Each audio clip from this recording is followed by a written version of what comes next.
Hello everyone. मैं Manjusha Rai, assistant professor government degree college से आज आप लोगों के लिए प्रसार शिक्षा के लक्ष्य एवं उद्देश्य टॉपिक पे डिस्कशन करूंगी। पिछले टॉपिक में मैंने प्रसार शिक्षा के महत्व के बारे में बताया था।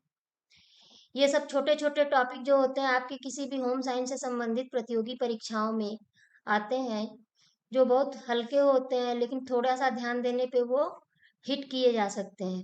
तो चलिए आइए शुरू करते हैं। प्रसार शिक्षा के लक्ष्य एवं उद्देश्य। तो प्रसार शिक्षा का जो लक्ष्य होता है, बेसिकली किस चीज के लिए होता है? प्रसार शिक्षा ग्रामीण जीवन के लिए बना हुआ है।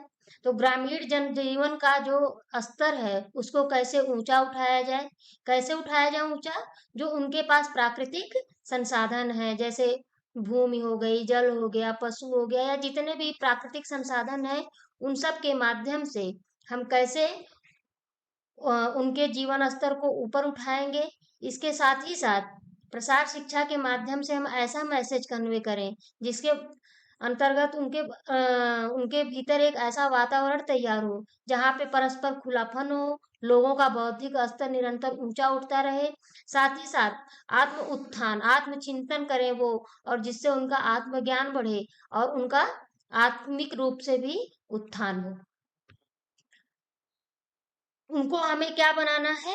स्मार्ट बनाना है। कैसे बनाना है? स्मार्ट मीन्स क्या हो गया? एस फॉर हो गया आपका स्पेसिफिक। स्पेसिफिक से मतलब क्या हो गया कि जो तकनीकी ज्ञान हमें उन्हें बताना है उसके बारे में उनको जानकारी देना, या उससे संबंधित विषय में उनको विषय विशेषज्ञ बना देना, ताकि वो उस व्यवसाय के प्रति काफी रुचिकर तरीके से काम करें और उसका एक अच्छा आउटपुट मिले। दूसरी चीज है मेजरमेंट, मापन। मापन से मतलब क्या हो गया कि जो वो क्वांटिटी चाहते हैं, किस क्वांटिटी में उनको क्या चीजें यूज करना चाहिए, इसके बारे में भी उन्हें जानकारी होनी चाहिए। जो चीजें वो बना रहे हैं उसका अमाउंट सही है कि नहीं। तीसरी चीज है अचीवेबल, या जो उन्हें प्राप्त करना है, कितना उन्हें, जितना उन्होंने लक्ष्य बनाया है उसके अकॉर्डिंगली उनको उसका रिजल्ट मिल रहा है कि नहीं। जैसे अगर हमने 99% का गोल बनाया तो हम उसमें कितना सक्सेस हुए, 80%, 85%। तो जब हम एक अचीवेबल गोल बना करके काम करते हैं तब हमें अचीवमेंट भी प्राप्त होती है।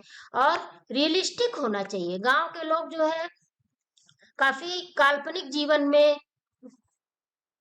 विश्वास रखते हैं। जैसे उनको लगता है अचानक से जो है कोई चमत्कार हो जाएगा जिंदगी में, जिससे जो है हमारी गरीबी दूर होकर के अमीरी आ जाएगी, या फिर ऐसी तमाम चीजें हैं जिससे उनको लगता है कि नहीं, हमारा जीवन ऐसे ही अचानक से बदल जाएगा।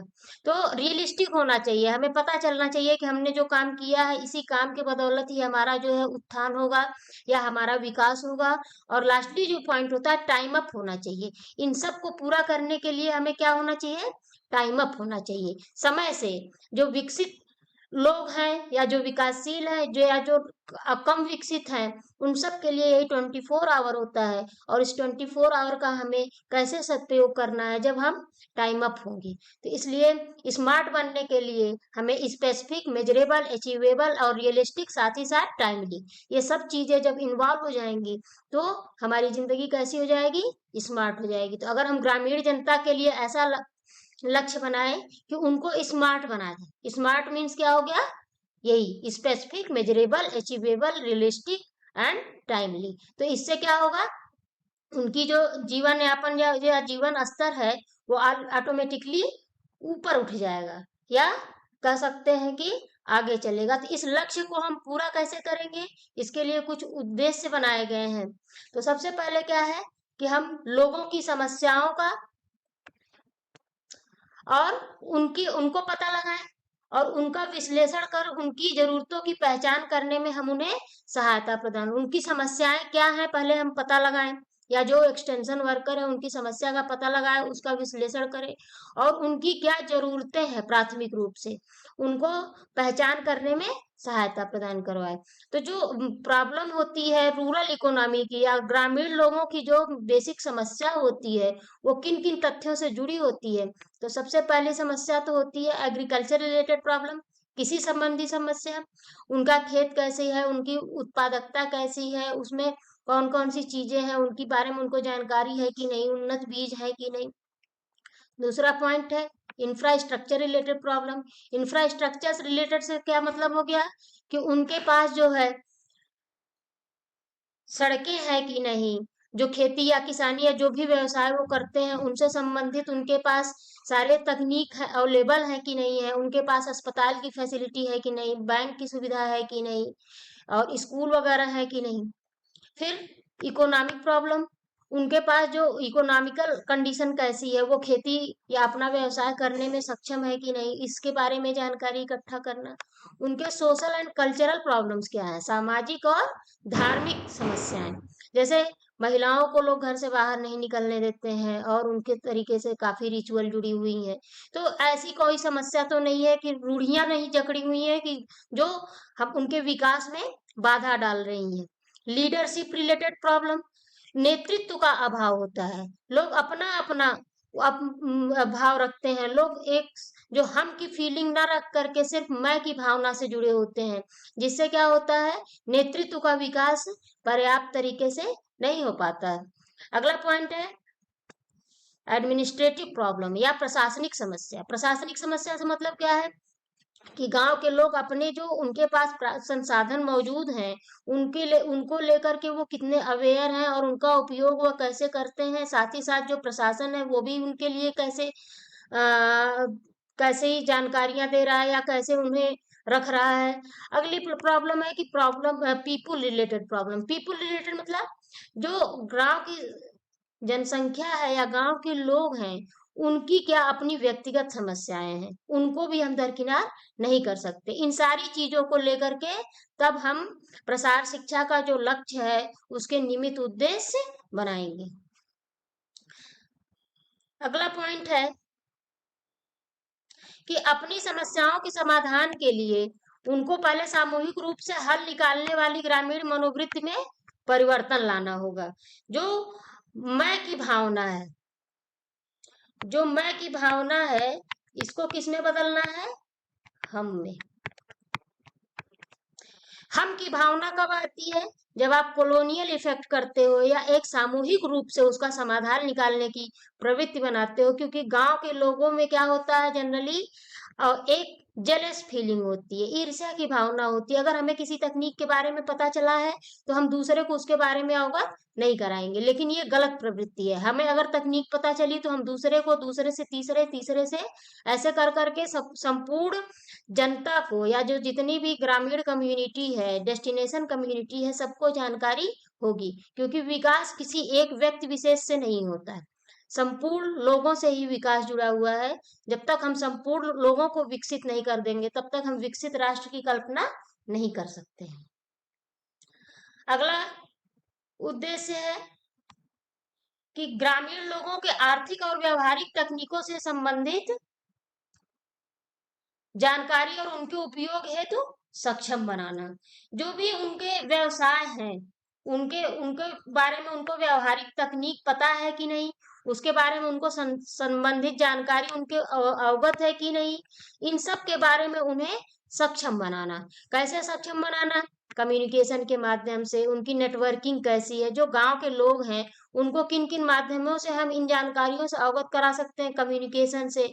उनकी नेटवर्किंग कैसी है कि वो बिजनेस अपना स्ट्रांग कर सके। फिजिकली टेली कम्युनिकेशन के माध्यम से, आज का जो समय है आप कह सकते हैं डिजिटली है, डिजिटल माध्यम में इन सब चीजों की जो है क्या कह सकते हैं, इन सब की विशेषता ज्यादा हो गई कि हम ज्यादा से ज्यादा लोगों को अप्रोच कर सकते हैं, इकोनॉमिकली उनकी कंडीशन अपनी कैसे सुधार सकते हैं, और स्पिरिचुअल तरीके से हमें कुल के बावजूद उनकी जो सांस्कृतिक धरोहर है या जो स्पिरिचुअल कह सकते हैं स्पिरिचुअल लाइफ है उसको डिस्टर्ब नहीं करना। हर गांव की या हर एक एरिया की अपनी एक स्पेसिफिक क्वालिटी होती है, उन सबको हमें बचाए रखना है। एजुकेशन और नॉलेज दोनों ही उस बारे में और ज्यादा देना है ताकि वो आत्मचिंतन की तरफ बढ़े और ज्यादा से ज्यादा अपने बारे में या अपने राष्ट्र के बारे में, अपने सांस्कृतिक धरोहर को बचाते हुए इसको आगे बढ़ाएं। अगला पॉइंट है कि विकास को सुनिश्चित करने के लिए उन्हें आत्मनिर्भर बनाने का प्रयास करना। ये बहुत ही महत्वपूर्ण पॉइंट हो जाता है, क्योंकि आत्मनिर्भर शब्द जो है अपने आप में एक बहुत ही सशक्त शब्द होता है, जिसके माध्यम से इंसान विकसित बनने के दरवाजे तक आ जाता है, या दरवाजा, या यूं कहें हम विकसित बन जाता है जब हम आत्मनिर्भर बनते हैं।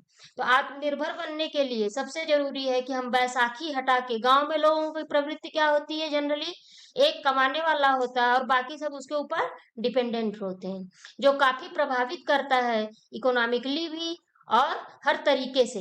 इसी वजह से अब क्या है कि हर व्यक्ति को, जितना भी व्यक्ति है, चाहे वो महिला हो या पुरुष हो, उसको आत्मनिर्भर बनाया जाए। आत्मनिर्भर बनाने से मतलब ये नहीं होता कि उनको सरकारी नौकरी दी जाए, जो जहां है वहीं पे उद्यमी बने, वैसा ही व्यवसाय करे, तब जाकर के हम जो है, जो हमारा मेन लक्ष्य है, इसका हम मेन लक्ष्य है उसको हम प्राप्त कर सकते हैं। तो आत्मनिर्भर जो बैसाखी है उसको हटाने की आवश्यकता है। जैसे उदाहरण के तौर पे हम कह लें कि अगर हम किसी व्यक्ति को रोज 500 रुपए दे रहे हैं, या फिर उसको हम इस लायक बना दें कि वो रोज 200 रुपए कमाने लगे, तो जाहिर सी बात है कौन सा व्यक्ति ज्यादा सशक्त है, जो 200 रुपए रोज कमाता है, क्योंकि ये लॉन्ग टर्म इफेक्ट है। जो हम 500 रुपए दे रहे हैं उसमें हो सकता है कोई आकस्मिकता आई तो हमने बंद कर दिया, लेकिन अगर वो खुद में सक्षम है तो हमेशा अपनी जिंदगी 200 से 300, 300 से 400, और ऐसे ही अपनी स्किल को बढ़ा बढ़ा करके वो बहुत आगे निकल सकता है। तो ये तो रही प्रसार शिक्षा से लक्ष्य एवं उद्देश्य से संबंधित बातें। अब जो है आज के चैप्टर में हमने क्या क्या सीखा? हमने सीखा कि प्रसार शिक्षा का लक्ष्य क्या है। लक्ष्य यही है कि जो ग्रामीण जनता है उनका जीवन स्तर कैसे उठाया जाए, उनको अपने आत्मचिंतन के बारे में कैसे कहा जाए, बताया जाए, साथ ही साथ जो उनकी सांस्कृतिक धरोहर है उसको कैसे प्रिजर्व किया जाए, इन सब चीजों पे। और इस जो लक्ष्य है इसको सजोए रखने के लिए इसके निमित्त कुछ उद्देश्य बनाए गए, जैसे उनको उनकी समस्याओं के बारे में जानना, उनके सामूहिक हल कैसे निकालेंगे, वो इकोनॉमिकली जैसे तकनीकों के बारे में कैसे जानेंगे, और लास्टली वो आत्मनिर्भर बने। सब तो ये हमारा आज का टॉपिक था। अगर आपको हमारा वीडियो पसंद आया हो तो इसको लाइक एंड शेयर करिएगा, और इसको सब्सक्राइब भी करिए।